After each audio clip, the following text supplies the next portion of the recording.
zbornica je neodvisna in neprofitna strokovna organizacija in združuje podjetja s področja sodobnih in inovativnih medicinskih tehnologij ter s področja zagotavljanja storitev pacientom, zdravstvenim delavcem in zdravstvenemu sistemu v Sloveniji. V svojem delovanju sledi vzoru Evropskega združenja MedTech Europe s spodbujanjem najvišjih etičnih standardov na vseh področjih delovanja.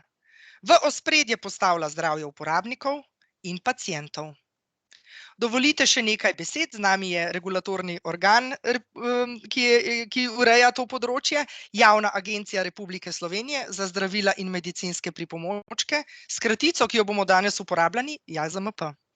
Javna agencija Republike Slovenije za zdravila in medicinske pripomočke je pristojni organ na področju zdravil, medicinskih pripomočkov, krvi in krvnih pripravkov, človeških tkiv in celic ter proizvodnje in prometa s prepovedanimi drogami skupin 2 in 3. Izvaja naloge z javnimi pooblastili na podlagi zakona, ki ureja zdravila, zakona, ki ureja medicinske pripomočke, zakona, ki ureja preskrbo s krvjo, zakona, ki ureja kakovost in varnost človeških tkiv in celic, namenjenih za zdravljenje, zakona, ki ureja proizvodnjo in promet s prepovedanimi drogami in zakona, ki ureja lekarniško dejavnost ter na podlagi zakona, ki ureja javne agencije in sklepa o ustanovitvi JAZMP. Naloge, ki jih JAZMP izvaja, so upravne, nadzorstvene in strokovne. Z aktivnostmi se vključuje tudi v delo mednarodnih inštitucij na navedenih področjih dela. Predvsem pa predstavljajo osnovo in temelj delovanja skrb za uporabnike in izvajalce zagotovitvijo ustreznega dostopa in izvajanja storitev nacionalnega sistema zdravstvenega varstva. Danes, 26. maja 2021, je pomemben datum, saj bomo predstavili, kakšne spremembe prinaša uredba o medicinskih pripomočkih EU 2017/745, ki velja za vse države Evropske unije in se z današnjim dnem prične uporabljati.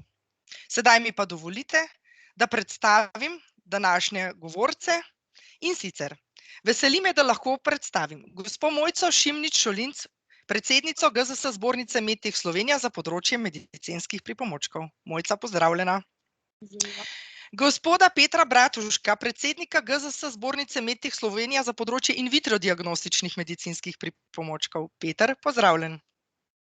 Gospod Vane Savinek, vodja sektorja za medicinske pripomočke na Javni agenciji Republike Slovenije za zdravila in medicinske pripomočke. Gospod Savinek, pozdravljeni. Zdravo vsem. Živja. In pa gospo Maršo Eleno Podboršek, strokovnjakinjo za področje regulative na področju medicinskih pripomočkov MedTech Slovenija, ki bo danes tudi moderatorka strokovne vsebine. Zdaj še nekaj besed za vas, spoštovani novinarji. Razlagalno gradivo bo poslano po dogodku in prosim vas, da vsa vprašanja naslavljate na naše sogovorce ob zaključku njihovih predstavitev. Sedaj pa je moj uvodni del zaključen. Želim vam uspešen dogodek in predajam besedo Petru. Peter, izvoli. Hvala, Polona. Lep pozdrav vsem. In predvsem, Polona, tebi hvala za ta izčrpen uvod. Sam bi rad povedal, zakaj smo se z kolegi, ki se ukvarjajo z medicinskimi pripomočki, na naši strani pa z in vitro diagnostiko združili. Predvsem zaradi tega, ker nas druži to, da želimo omogočiti dostop do sodobnih in inovativnih medicinskih tehnologij ter storitev pacientom, zdravstvenim zavodom, delavcem, zdravstvenemu sistemu v Sloveniji. Naš namen je, da poudarjamo vrednost in prispevek medicinskih tehnologij ter storitev za rešitev pacienta, zdravstvenemu sistemu in družbi. Kot je že Polona omenjala, mi spodbujamo najvišje etične standarde na vseh področjih delovanja. Seveda pa vsega tega, kar sem omenil, kar želimo narediti, pa ne moremo narediti sami. Zaradi tega delujemo tako, da se povezujemo, sodelujemo z vsemi deležniki na področju regulative, organov oblasti, ki so povezani z zdravjem. Najbrž tudi kdaj širše. Zdaj, da ne grem preveč podrobno, na kakšen način smo se organizirali. Menil sem, da sledimo etične standarde, Tako je eden izmed 4 stebrov, ki smo si jih postavili, je steber, ki se imenuje etični kodeks. Ekipa, ki je v tem stebru, ki ga vodi, ukvarja z standardi na področju etike medicinskih tehnologij, medicinskih storitev, ki jih imamo. Potem je drugi steber, je steber, ki se ukvarja z odnosi z organi odločanja in financiranja. Tretji steber je steber, ki se ukvarja z javnim naročanjem v zdravstvu. Potem četrti steber, ki je tudi povezan z današnjo tematiko, je steber, ki se ukvarja z zakonodajo in regulativo v zdravstvu. Toliko na kratko od mene. Mojca, prosim, dopolni. Ja, hvala, Peter. In lepo pozdravljeni vsi. Hvala, da ste se odzvali našemu povabilu. In ja, ta tematika, o kateri želimo danes spregovoriti z vami, ni samo ena od ključnih stebrov delovanja naše zbornice, ampak postavlja nove zakonske podlage na področju urejenosti medicinskih pripomočkov in potem kasneje tudi in vitro diagnostike. In v enaki meri posega v delovanje ne samo nas proizvajalcev in distributerjev medicinskih pripomočkov in vitro diagnostike, temveč tudi pristojnih in priglašenih organov in na koncu uporabnikov. Zato sta ključna dobro razumevanje sprememb, ki jih v naš prostor delovanja prinaša omenjena uredba, in pa seveda dobro sodelovanje in dialog med vsemi deležniki. Zelo hvaležni smo, da je danes z nami predstavnik našega pristojnega organa JAZMP, gospod Savinek, in seveda velika poznavalka regulatornega področja medicinskih pripomočkov in vitro diagnostike, gospa Podboršek. Verjamem, da vam bomo lahko skupnimi močmi dobro predstavili, kako pomembne spremembe uredba prinaša in seveda, kaj je dobrega v njej za strokovno in za laično javnost. Tako da predajam besedo Marši, gospe Podboršek, da prevzame strokovni del. Ja. Mojca, hvala za besedo. Vsem se vam zahvaljujem za uvodne besede. Kot smo omenili že na začetku, bomo na vsa vprašanja odgovarjali na koncu. Bi pa sedaj napovedala naslednjega govorca, gospoda Vaneta, predstavnika slovenskega pristojnega organa za izvajanje uredbe, ki nam bo podal informacije v zvezi z odgovornostmi strani pristojnega organa, ki prihajajo z začetkom uporabe uredbe. Gospod Vane, beseda je tvoja. Izvoli. Ja, hvala lepa. Še enkrat vsem skupaj en lep pozdrav. Kot so me že napovedali, jaz sem Vane Savinek, na Javni agenciji Republike Slovenije za zdravila in medicinske pripomočke, JAZMP, vodim sektor za medicinske pripomočke. Še preden dejansko skočim čisto v to osrednjo temo današnje konference, bi rad pojasnil, da celotna dejavnost naše agencije, ki se tiče področja medicinskih pripomočkov, ni zgolj znotraj mojega sektorja, temveč se dobršen del področja ukvarja tudi z nadzori, in ta del organizacijsko spada bolj pod inšpekcijski del udejstvovanja JAZMP. Torej, kaj je osrednje današnje sporočilo z moje strani? V Evropi so medicinski pripomočki izdelki, ki so regulirani. Če nekoliko skoraj prepoenostavim, za voljo neke jasne ideje o tem, kaj sploh je medicinski pripomoček, to je vsak izdelek, ki ni zdravilo ali celično tkivni izdelek in se uporablja za neke zdravstvene oziroma medicinske namene na človeku. Pri tem bi rad poudaril, da definicija medicinskega pripomočka vključuje tudi programsko opremo, čime software torej namenjen podpori pri diagnosticiranju ali terapiji se šteje za medicinski pripomoček v tem regulatornem smislu. Govorimo torej o vsem od obližev, bergel, mavca, CT naprav, ultrazvoka, katetrov, tubusov, srčnih spodbujevalnikov, ventilatorjev, stentov in tako dalje. Vsi te izdelki so regulirani, kar pomeni, da morajo zato, da se lahko tržijo ali uporabljajo, izpolnjevati relativno stroge zakonodajne zahteve, ki postavljajo visoke standarde glede njihove kakovosti in varnosti. Hkrati pa morajo določene obveznosti izpolnjevati seveda tudi gospodarski subjekti, ki se s temi pripomočki bavijo, v smislu, da jih proizvajajo oziroma z njimi izvajajo promet. Zdaj, zakonodajni okvir, ki je te zahteve po njihovi skladnosti predpisoval, je star več kot 25 let.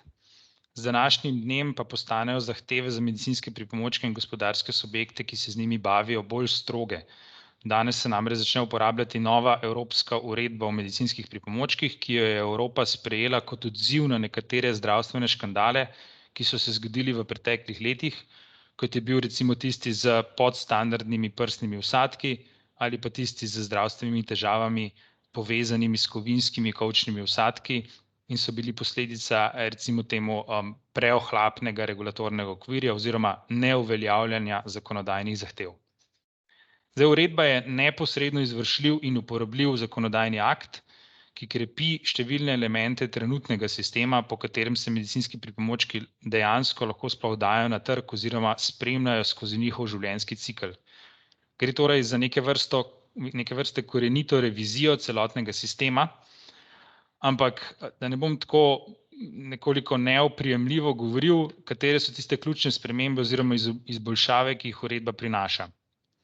Uredba na prvem mestu širi svojo predmetnost. To pomeni, da širi obseg glede tega, katerih izdelkov se tiče, katere izdelke zadeva. In sicer njen predmet niso več zgolj tisti klasični medicinski pripomočki, kot si jih predstavljamo tako na prvo žogo, temveč zadeva tudi nekatere izdelke, ki nimajo eksplicitnega medicinskega namena, kot so nekateri izdelki z področja kozmetike oziroma estetike, recimo nekateri podkožni vsadki, ki si jih ljudje vsajujejo zaradi nekih estetskih namenov, ali pa naprave in pripomočki za liposukcijo, filerji, estetske očesne lece. To se pravi, vsi ti izdelki, ki sem jih naštel in še nekateri drugi, naenkrat zdaj postanejo predmet te celotne uredbe, kar pomeni, da morajo proizvajalci teh izdelkov in vsi tisti, ki z njimi izvajajo promet, izpolnjevati nove zahteve. Uredba jača zahteve glede kliničnih dokazov in podatkov ter nasploh klinične ocene, ki jo morajo imeti pripomočki narejeno, da so lahko sploh na trgu. Tukaj dejansko pride do tega večjega premika in se približa področju zdravil. Kar se tiče kliničnih dokazov za medicinske pripomočke, če dam tako kvantitativno primerjavo, direktivi, ki trenutno pokrivata pripomočke, oziroma sta jih še včeraj, imata vsaka po en člen in en aneks glede kliničnih dokazov, ki jih morajo izpolnjevati medicinski pripomočki, zato da se lahko tržijo, medtem ko ima uredba 16 členov in 2 aneksa, ki sta dolga več kot 26 strani. Uvaja se bolj stroga kontrola nekaterih visoko tveganih pripomočkov, kot so recimo ti, ki terjajo vsaditev za dalj časa, preden se sploh lahko prvič prodajo na trg, z uvedbo odborov ekspertov na evropskem nivoju, ki bodo konzultirani v sklopu certifikacije teh pripomočkov. Te ekspertni odbori so povsem nova posvetovalna struktura, ki jo uvaja uredba oziroma Evropa v tem aspektu. Zdaj, ko smo pri sami certifikaciji, znatno se krepijo zahteve, ki jih morajo izpolnjevati organizacije, ki proizvajalcem pripomočke in njihove sisteme kakovosti certificirajo. To so priglašeni organi. Zdaj, če tukaj malo osvetlim ta regulatorni okvir, torej, če hoče priti nek pripomoček na trg, mora biti označen z oznako CE, mora biti certificiran in te srednje in visoko tvegane pripomočke morajo certificirati neodvisne organizacije od proizvajalcev, to so priglašeni organi, za to, da se potem lahko te pripomočki prodajajo. In te zahteve za te priglašene organe, tudi vse skupaj izvirajoče iz tistih škandalov, ki sem jih prej omenjal, se dejansko zaostrujejo oziroma postanejo bolj stroge.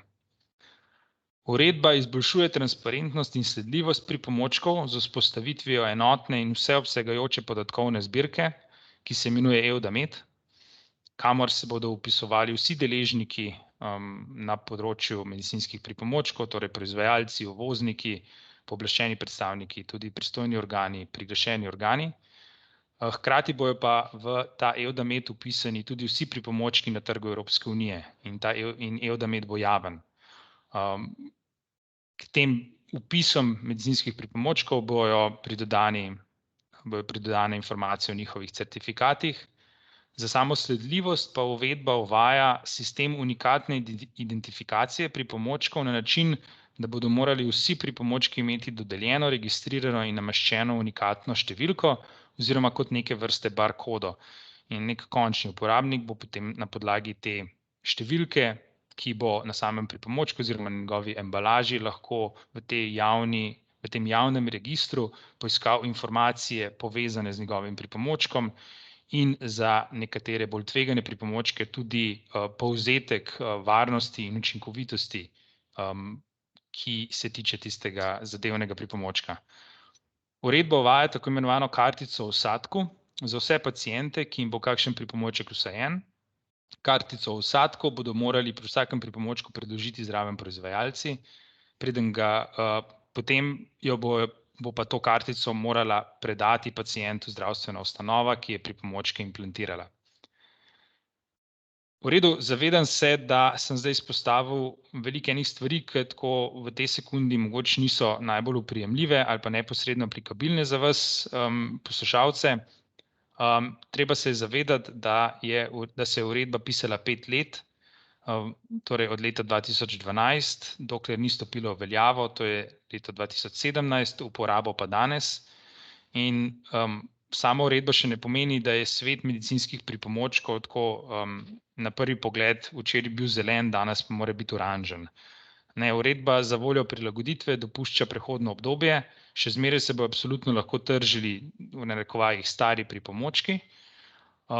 Počasi se bojo pa potem te na trgu izpodrinili s temi novimi pripomočki, ki morajo potem imeti, torej, ki morajo zadostiti vsem tem novim zahtevam glede skladnosti. Druga stvar, ki je pa pravzaprav bolj nedobrodošlo dejstvo, pa je to, da v tem trenutku EUDAMED dejansko še ne deluje. Evropska komisija hiti z razvojem in plasiranjem njegovih modulov, zato da se bo lahko pa celostno začel uporabljati. Napoveduje se, da bo to ravno čez 1 leto. Torej, EUDAMED je nekako tako osnovno tkivo, ki poteka skozi celotno uredbo in združuje vse te vidike regulatornega okvirja, prek njega se bo izmenjevalo informacije, bo javno dostopna zbirka vseh medicinskih pripomočkov in akterjev, ki delujejo na tem področju, prek njega se bo izmenjevalo informacije o vigilanci, o zapletih, o certifikatih, vendar v tem trenutku to še ni vzpostavljeno. Toliko z moje stvari, hvala. Zahvaljujem se Vanetu za predstavitev, bila je zelo izčrpna. Mogoče se bom sama tudi jaz v določenih delih malo ponovila in mi dovolite, da tudi jaz pač poudarim ključne spremembe, ki jih MDR prinaša za celoten sektor medicinskih pripomočkov in za vse deležnike v Republiki Sloveniji. Prekinjam se, lahko s kamero tudi prosim vključiš? Imam težave s vključitvijo kamere, tako da klikam pa ne gre in ne gre, tako da če grem ven pa še enkrat not. Pa kar nadaljujemo. Ja, se opravičujem vsem, ja. Se pravi, kot že omenjeno, je danes končno prišel dan začetka uporabe, ki je nekako prelomen vseeno v celotnem sektorju za medicinske pripomočke. In kot je bilo že omenjeno, se je vse skupaj začelo premikati v smer in potrebo po novi zakonodaji pred 10 leti po odmevnem temu PIP škandalu. Temu pa je potem dejansko sledil dolgotrajni postopek sprejemanja tega zakonodajnega akta, ki je luč ugledal maja 2017. Na Evropski komisiji pravijo, da je to bil najdaljši zakonodajni akt, ki so ga sprejemali. Zaradi COVID situacije v lanskem letu je bila tako uporaba uredbe preložena za 1 leto.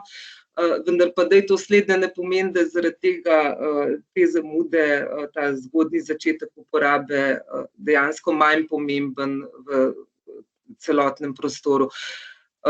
Sama uredba namreč narekuje zagotovitev varnih in učinkovitih medicinskih pripomočkov strani proizvajalcev in udeležencev v distribucijski verigi, in sicer na tak način, da poostruje ta nadzor in pa dodaja nove obveznosti in zahteve za te ključne deležnike.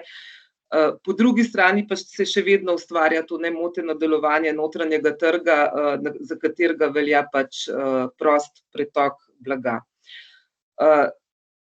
Se pravi, gre za neko prelomnico v delovanju tega sektorja in v njem, kot je že prej omenjeno, delujejo različni deležniki, od regulatornih organov, Evropske komisije do gospodarskih subjektov. Kdo vse so gospodarski subjekti?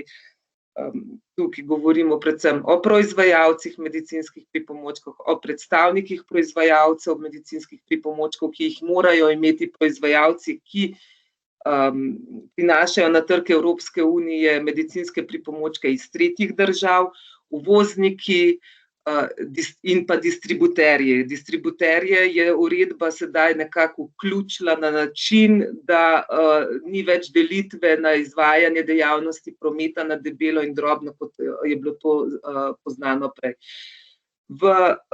Med deležnike so ključni tudi priglašeni organi, ki izvajajo postopke ugotavljanja skladnosti in izdajajo certifikat, kar pomeni, da kadar te postopke izvaja priglašen organ, imamo na škatlici od medicinskega pripomočka, ki ga na primer kupujemo v lekarni, zraven CE oznake še 4-mestno številko, ki pomeni identifikacijo tega priglašenega organa, ki zagotavlja, da je ta medicinski pripomoček pač varen in učinkovit za uporabnika. Poleg tega so deležniki vse zdravstvene ustanove, ki uporabljajo medicinske pripomočke, in pa končni uporabniki.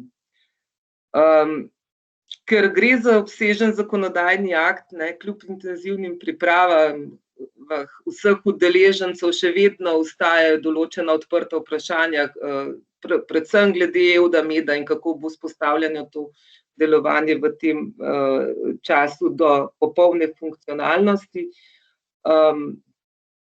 In predvsem ostajajo vprašanja, kako vse te zahteve in obveznosti prenesti v prakso in izvajanje ASAP. Kako obsežen je pa ta akt, pa govori že to, da prej smo imeli primerjavo klinične študije,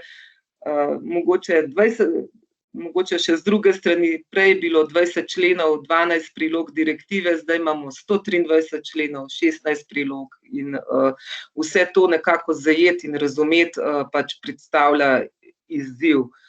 In je zato implementacija vseh teh sprememb za gospodarske subjekte izredno zahtevna, v praksi pa to pomeni visoko stopnjo angažiranosti vseh vpletenih. Po eni raziskavi družbe Ernst & Young naj bi skupni stroški za zagotavljanje skladnosti v podjetjih znašali kar med 3,5 in pa 5% prihodkov pač podjetja. Zato se danes lahko vprašamo, ja, je prelomnica, ampak lahko se vprašamo, ali slednje bo mogoče v praksi pomenilo dražje medicinske pripomočke in če da, kakšne bodo potem čez čas posledice zagotavljanja varnih in učinkovitih medicinskih pripomočkov v zdravstveni blagajni. Trg medicinskih pripomočkov v Evropi oskrbuje 500 milijonov prebivalcev in je zato zelo pomemben del evropskega, pa tudi svetovnega gospodarstva, saj proizvajalci medicinskih pripomočkov v Evropi tudi delajo na izvozu v tretje države. Sami medicinski pripomočki imajo tako ključno vlogo pri reševanju življenj, zagotavljajo se vedno inovativne zdravstvene rešitve, napredki na novih tehnologijah so ravno na področju medicinskih pripomočkov ene izmed vodilnih, dajajo pa rešitve za diagnosticiranje, preprečevanje, spremljanje, napredovanje, prognozo zdravljenja in pa lajšanje bolezni. Kot večkrat že omenjeno, se pravi, uredba je njen namen zagotavljanje varnosti in kakovosti na eni strani, po drugi strani spodbujanje k napredku in pa inovaciji. In zato je uredba kot taka bila neizogibna in je potrebna, ne. In to je dejansko razlog, zakaj je pomembno, da se te nove zahteve in obveznosti jemljejo kot ena priložnost za izboljšave in ne kot breme, gledano dolgoročno, ne. Najpomembnejše novosti so bile že tudi predhodno s strani gospoda Savineka predstavljene in mogoče se samo na kratko ponovim. Se pravi, obvezno zagotavljanje sistema sledljivosti in transparence od proizvajalca do končnega uporabnika s sistemom UDI, ki edinstveno identificira pripomoček. Ta mednarodna kartica za vsadek, ki bo podobna kot bančnim karticam in jih bo vključno z informacijami o vsadku prejel bolnik v zdravstveni ustanovi, na primer po operaciji kolka. Se pravi, vsi pripomočki, ki bodo proizvedeni z jutrišnjim, z današnjim dnem dalje, bodo to morali vsebovati in to bodo bolniki, ko bodo ta pripomoček prejeli, morali dobiti.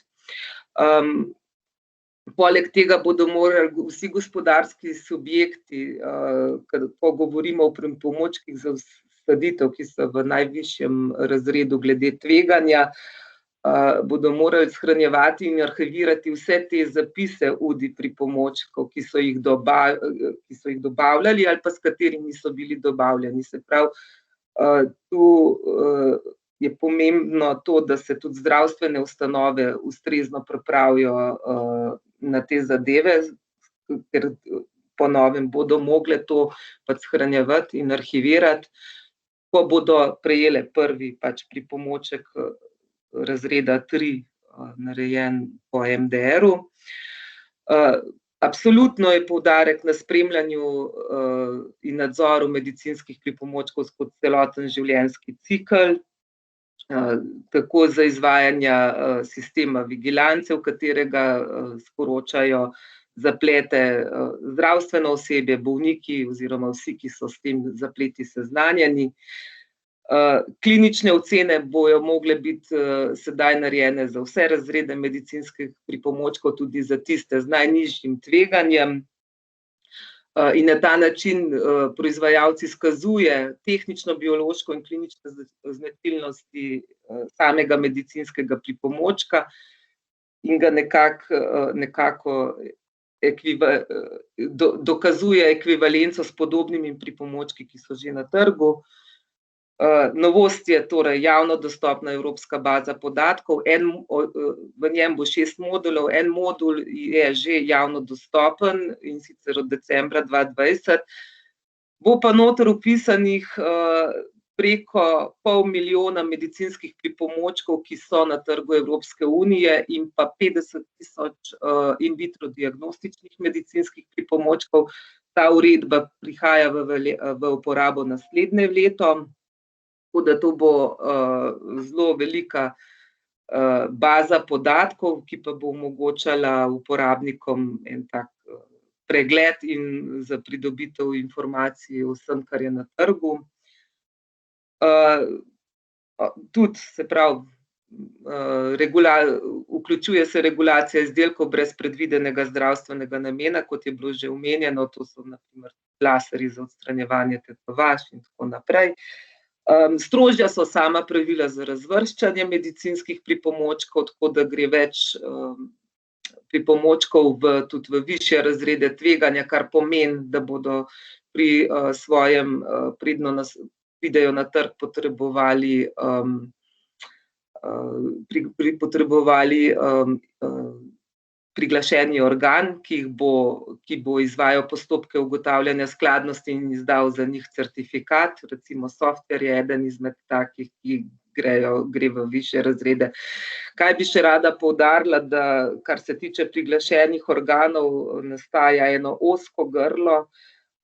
Na območju Evropske unije se je bilo po direktivi imenovanih za certificiranje 56 priglašenih organov, trenutno pa je po novi uredbi imenovanih samo 21 priglašenih organov, kar pomeni lahko v nadaljevanju, da ne bodo morali biti vsi pripomočki pravočasno certificirani glede na sam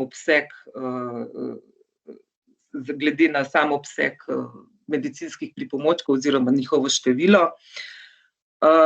Večje so torej obveznosti tudi proizvajalcev in pa ostalih gospodarskih subjektov, pa dejansko bojo mogli proizvajalci od danes naprej imeti neodvisno, kompetentno, odgovorno osebo za skladnost organizacije, se pravi za zakonodajo oziroma podjetja. Torej, z uvedbo splošnih novih pravil se kaže tudi ena taka splošna potreba po vzpostavitvi novih izobraževalnih programov, tudi za pridobivanje kompetenc iz področja znanosti skladnosti medicinskih pripomočkov, se strokovnjakov z izkušnjami in potrebnimi kompetencami na tem področju manjka. In prav zaradi tega zavedanja se je Zbornica Medteh Slovenije svojo ustanovitvijo zavezala in usmerila k strokovnemu izobraževanju vseh teh deležnikov v sistemu v slovenskem prostoru in jim nekako nudi pomoč pri izzivih in svoje aktivnosti dejansko izvaja tudi v praksi.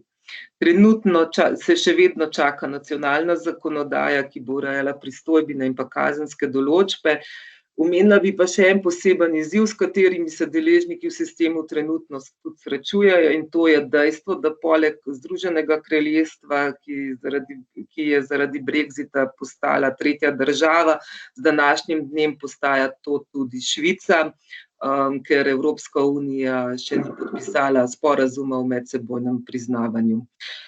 Naj torej zaključim z mislijo, da je potrebno, da se za uvedbo novih pravil na trgu za področje medicinskih, da je potrebno pač na trgu povečati eno splošno ozaveščanje o njih, tako med samo strokovno kot tudi splošno javnost, saj bo le na ta način uredba tudi v praksi dosegla svoj namen. S to mislijo zdaj pač nekako zaključujem ta predstavitveni del. Naj tudi povem, da bomo na koncu novinarske konference, da bo na voljo tudi razlagalno gradivo, sedaj pa bi odprla diskusijo. Oprostite, lahko dopolnim, Marša, lahko samo malo. Ja. Vse spoštovane novinarje prosim, da se vključite s kamero, poveste, od kod prihajate in da na samem zaključku prosim vpišete v chat svoje naslove, kamor želite prejeti razlagalno gradivo. Hvala. Okej. Torej, če so kakšna vprašanja, vas prosim, da se priključite.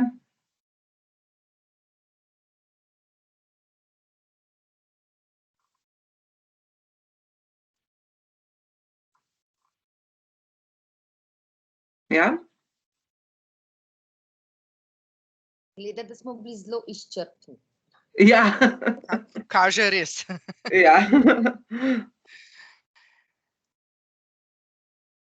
Bi kdo imel še kakšno vprašanje?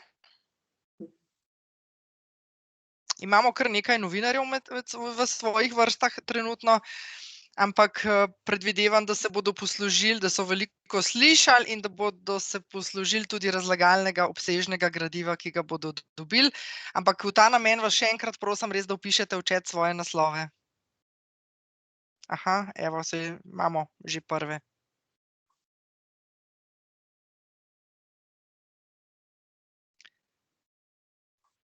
Še vprašanje, prosim. Mogoče glede na to, da je gospa Maša omenila, da se v okviru Medtech Slovenija trudimo za izobraževanje. Zdaj ne vem, mogoče je bilo fajn povedati tudi, kakšen je naš plan za naprej, mogoče v tem letu, da mogoče bolj konkretizira, kdaj so na voljo ta izobraževanja, na kakšen način. Ja, izobraževanja že potekajo, izvedli smo že v aprilu prvega, trenutno 3. junija imamo vsebino vigilance. V jesenskem času pa bomo v bistvu še ojačali te aktivnosti v zvezi z izobraževanjem, svetovanjem, in sicer od septembra dalje bomo organizirali vsak mesec dogodek, ki bo posvečen v bistvu vsebini teh sprememb. Se pravi, vse v pomoči podjetjem, ki se s tem ukvarjajo. Zdaj, novinarji že pišejo svoje naslove, predvidevam, da ustnih vprašanj ne bo, ker jih do zdaj nismo dobili, tako da mogoče bi zaključno misel dali še predsednici in se oglasili potem z razlagalnim ne zdravilom, pač pa gradivom. Se opravičujem. Ja, hvala, Polona.